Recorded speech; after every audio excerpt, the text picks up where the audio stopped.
The parable of a believer in the sight of Allah is like that of a honeybee. When it eats, it only eats that which is good.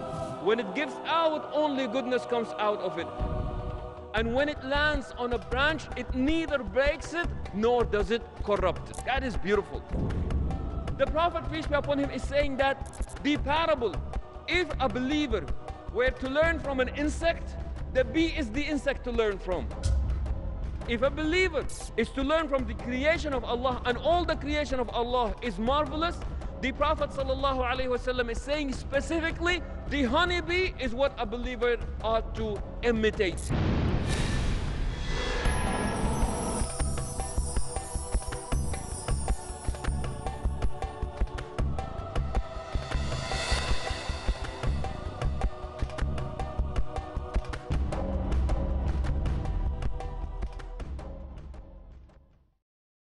What is a believer to do?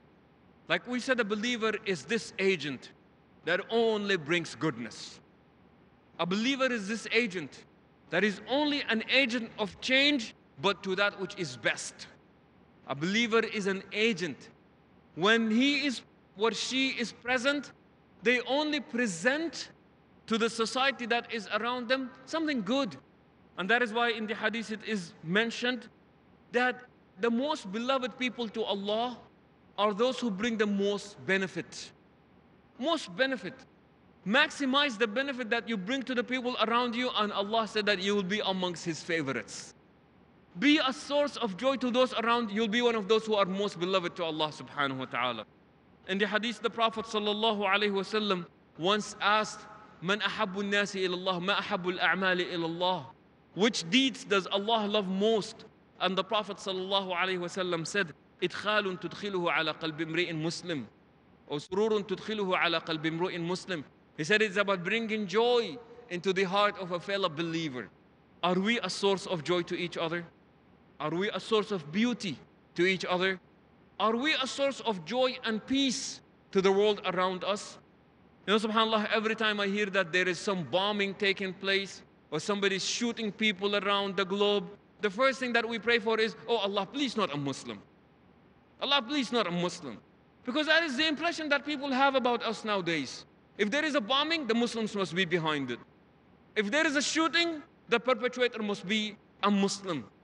If there is conflict, they must be a Muslim. You know that the most disturbed part of the world is the Muslim world? Very few Muslim areas are actually have that peace and calm in them. So what we want to do is that we want to practice our deen. And the way that we do so is that we all become elements and agents and facilitators for peace and justice. That is the duty of the believers. That is why Allah subhanahu wa ta'ala sent the messengers. And we are supposed to be the holders of the banners of the messengers of Allah. In what the messengers taught. They taught peace. They taught justice. They taught genuine care. They taught genuine love, authentic compassion to the people who are around them.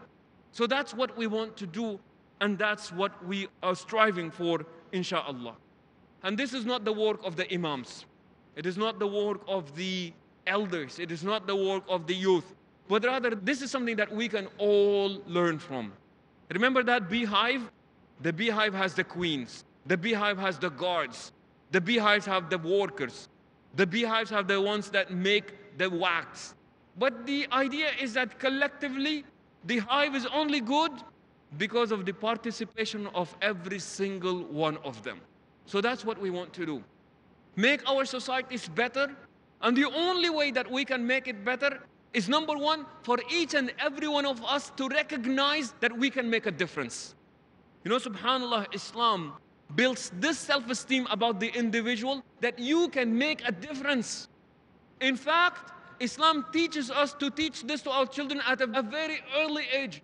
Do you remember that beautiful story of Luqman? He's advising his son. What does he tell his son at the end of it? Ya bunayya, a'mur bil ma'ruf, wanha 'anil munkar. Oh my son, command of justice and eradicate evil. At a very young age, this boy, this girl is being taught, you can make a difference. You can make a difference. This is what you're teaching your children at that young age. You can make a difference. You can enjoin that which is good and command of justice. Eradicate and eliminate evil when you see it. You son, you daughter, you can make a difference. So number one, we have to recognize that we ourselves, we can make a difference. And that's what we want to do. And then it's not enough to just believe that, but we must actually act upon it as well. And I conclude with this.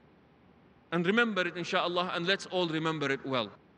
If what we believe in does not impact how we behave, then what we believe in is not important. If what we believe in does not impact how we behave, then what we believe in is not important. It does not matter how eloquent we can state it. It does not matter how much conviction we have when we say it. It does not matter how certain we are when we say it. If it does not impact how we behave, then what we believe in is not important. May Allah subhanahu wa ta'ala bless all of us, Ya Rabbil Alameen. And may Allah subhanahu wa ta'ala make us facilitators of peace and justice to all of humanity. Make us facilitators of justice, even if it be in favor of our enemies. Make us facilitators of peace and justice, whether we are the ones who gain or the one that may lose. جزاكم الله خير for your attention. هذا والله أعلم وصلى الله على نبينا محمد. السلام عليكم ورحمة الله وبركاته. Jazakallah khair, Sheikh Yassir Fazaga, mashallah. Now, inshallah, we have that opportunity to ask questions based on the subject. So, just to remind you, we're asking you to just ask one question, inshallah, and it has to be on the topic of the talk. Please state your name and your profession, and also if you can give priority to anyone here who's not Muslim, because we would really welcome some questions from you today, inshallah, if you're here. As I mentioned before, keep your questions brief, to the point, and it must be on the topic. So let's start with the sisters today, inshallah. Sisters at the back. Assalamu alaikum. Walaikum assalam. My name is Noorjahan and I'm a student. My question is that a honeybee stings other creatures very badly. How can it be attributed to a true believer? Wa alaikum assalam wa rahmatullahi wa barakatuhu. And thank you for your question, and thank you for your observation regarding the honeybees. And hopefully you were never stung with a honeybee before, inshallah. And never will be, inshallah, ya Rabbil Alameen. You are right. But see, the Prophet sallallahu alaihi wasallam, 2 points here. The Prophet sallallahu alaihi wasallam is saying that you be like the honeybee in the good qualities that it has. These qualities are organization in the hive, responsibility of each individual in the hive, ability to positively contribute to the betterment and the progress of the hive, where you are to be found, the environment that you are in, only around flowers and good places like that. And when you give, this is really what you give. But also Islam, we can use this point also to say that Islam does not teach us passivity. A believer is not a passive person. A believer is not a reactive person, but rather a believer is proactive, meaning that you initiate, you take the initiative. And they say that honeybees usually sting when they perceive danger. When they feel that they are in danger, this is when they would do that. But nevertheless, remember what the Prophet ﷺ said. He said, you be like the honeybee in these good things that we have just mentioned. Very similar to that, we people also in everyday language, we use that language. For example, people would say each other, be loyal like a dog. It's not now, be loyal. We're saying that if you choose to imitate the dog in its loyalty. It said, be brave like a lion. Don't be a beast attacking people, said, but be brave like a lion. So here we have the tashbih. The simile is being precise. It said, be like it in 1, 2, and 3. Not just be like it and it's an open invitation there. Good question, Jazakallah khair.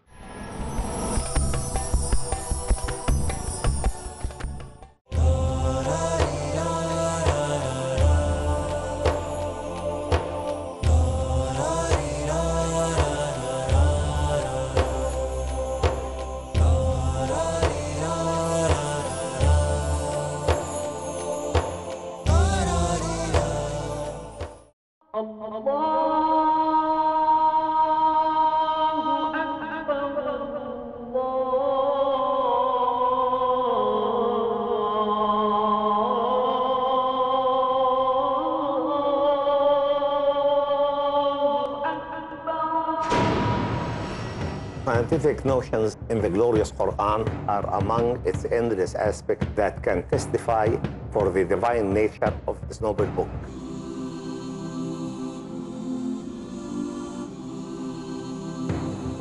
These scientific notions are probably the best addressed to the people of our time.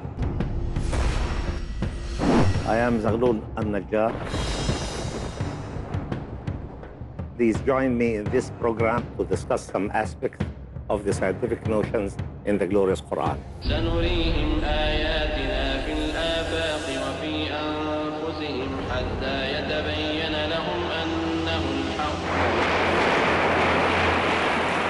I created the universe to appreciate the word-to-word authenticity of scientific notions and proven facts mentioned in the glorious Quran 1400 years ago in Scientific Notions in the Glorious Quran. Tomorrow at 11 p.m. and repeat telecast at 12 p.m. India on Peace TV.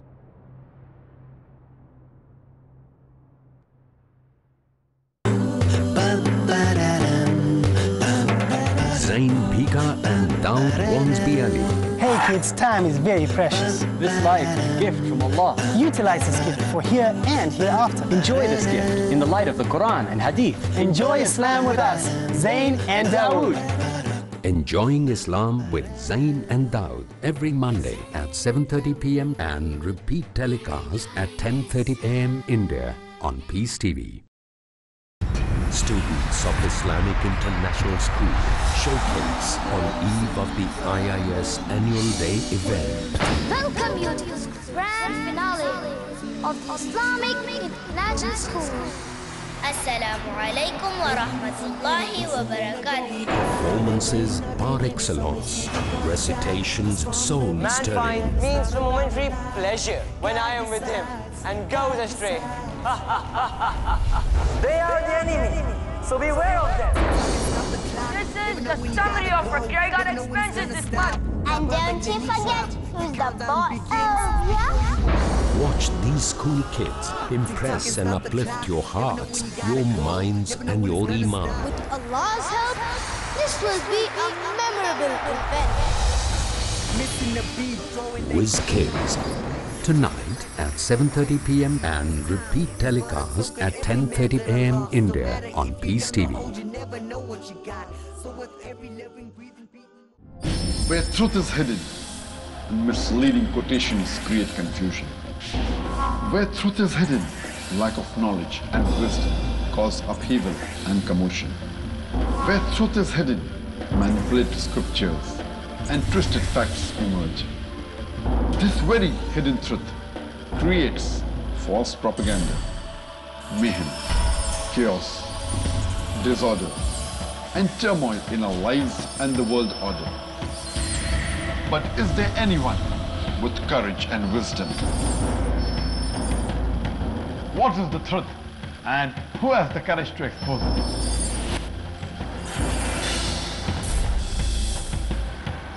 Because it's your right to know the truth.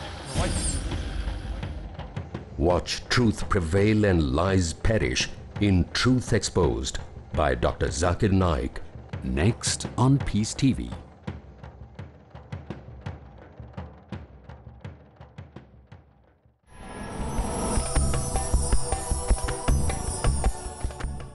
I'm watching you now. Please ask the next question, inshallah. Assalamu alaikum. My name is Muzammil Sheikh and I'm a student. Sir, as you correctly mentioned, if you want to know ourselves, we need to knock the door of our neighbors, and that what they have to say about us is we actually are. So, but at the same time, if a person is good at the neighbors and is perceived good, but at the same time he is bad at home, he is causing trouble at the home. So what can a person should do? Wa alaikum assalam wa rahmatullahi wa barakatuh, Brother Muzammil. Thank you for being here and thank you for your question. The brother asks something that is really important, and that is our neighbors may say something good about us, but will the same thing be emphasized and agreed upon by our family members? This idea, we call this double standards, double-faced, where our goodness is not really extended to our immediate circle, but rather our goodness is really fake. And that's why the Prophet ﷺ says, خَيْرُكُمْ خَيْرُكُمْ لِأَهْلِ. If there is any goodness that you have, let the very first place that you exercise that goodness be your family.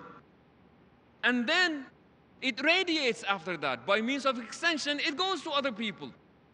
But sadly, sometimes what we do is that we give our goodness to outside, or we fake goodness outside, and then we come home and we take off our mask, and the ugly us emerges out there. You ask people, no, you meet somebody and say, you know, my brother is so and so. You go, oh, your brother, the guy that smiles all the time.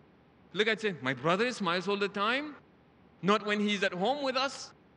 Why is that? Because we like to put that facade, that mask outside, and that is not real. That is fake. And then we come home, and that goodness that we just showed outside, because it was not real, the real us emerged at home, and the real us is not good. And that is why, my brothers and sisters, please remember this. See, if your neighbors say something good about you, it means that this goodness is what you practice at home, and it just happens to extend itself outside. And remember, subhanAllah, when you listen to the commands of Allah, it says, worship Allah and associate none with Him. And then what does it say after that? Be dutiful to your parents. And then what does it say after that? And be dutiful to your relatives. Bilwalidaini wa bidhil qurba. Be dutiful to your parents. Be dutiful to your relatives. And then Allah says what after that? Wa bil yatama. And then take care of the orphans and the needy and what have you.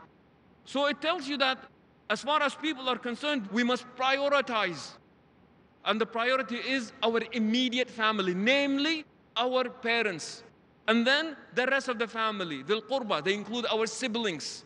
They include the aunts and the uncles. He said that is where you begin. And then you start extending yourself outside. But if we start doing that outside and at home, then I am afraid that this is more of a hypocrisy and not real genuineness. And a Muslim cannot have that double standards, or a Muslim cannot be double-faced. If you're good outside, mashallah. But remember, the goodness outside can only be an extension to the goodness that is inside. If we are what the brother has just described, then we are in big trouble, and we need to re-evaluate our behaviors and our actions. Allah knows best. Okay, alhamdulillah. Sisters, any more questions there?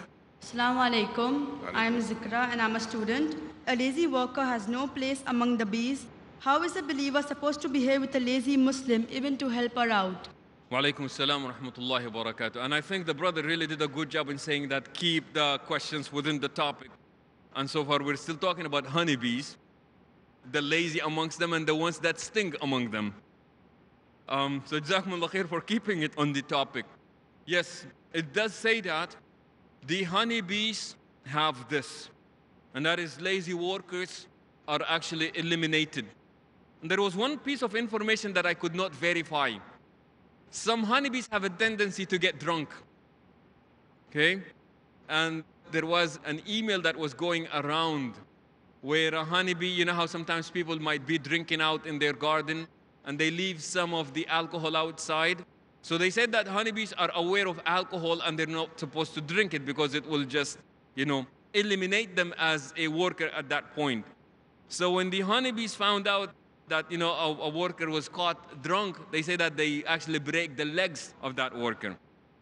So it goes back again to the idea of tashbih. And that is the Prophet ﷺ said the parable of a believer regarding a honeybee is in 1, 2, and 3. So what we do as believers is, number one, remember that it's very easy to condemn each other. That is very easy. To point out the fault of other people, that is very easy. But that is not really the point.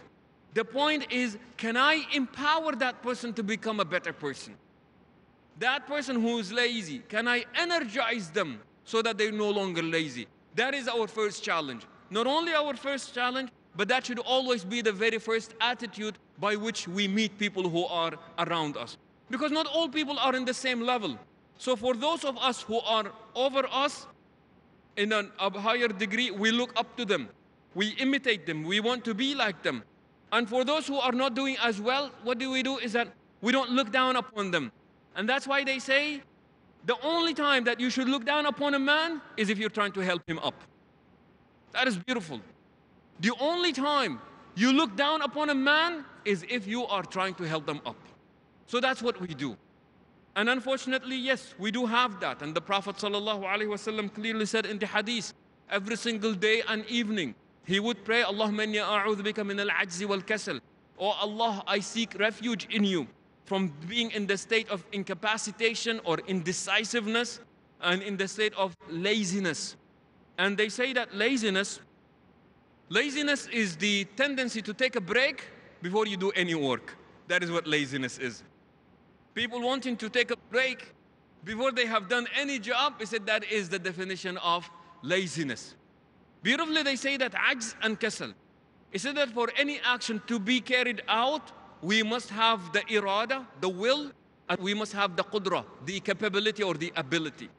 So he said that ajz is that state, incapacitation, is when we have the will, but we lack the ability. Laziness is when we have the ability, but we lack the will. The end result is the same. It's inaction. So the Prophet ﷺ would say, oh Allah, I don't want to be there. And the word kasal is mentioned in the Quran, but it is solely reserved for the hypocrites. And Allah describes them as those, when they come to the salah, they come kusala, out of laziness because they really don't mean it. And then when they spend, and even though they detest what it is that they are doing. So if it happens that we have a believer amongst us, he or she is lazy, then we as a community, we want to uplift that person initially. Second thing is we do not want to create dependency, because we have that. We are inclined to create dependency. Oh, he's lazy, let's just do it for them. Or she is like that, let's just do it for her. The Prophet ﷺ was not like that. They said that once a man came and he asked for the money of sadaqah, Prophet of Allah, give me charity. And the Prophet ﷺ said, I can give you charity. The money is there, I will give it to you. But if I do, I'm only giving you a piece of the hellfire. And the Prophet ﷺ then informed that young man who was capable, he had the ability. He said, if you were to take your rope and you take your axe, bring some wood out of the desert and bring it and sell it here, he said that will be better for you than going around begging of people here and begging of people there. So the idea of amal is one cardinal attribute, characteristic of a believer. But the point is that, inshallah, we want to empower our brothers and sisters. Allahu a'lam. Allah knows best.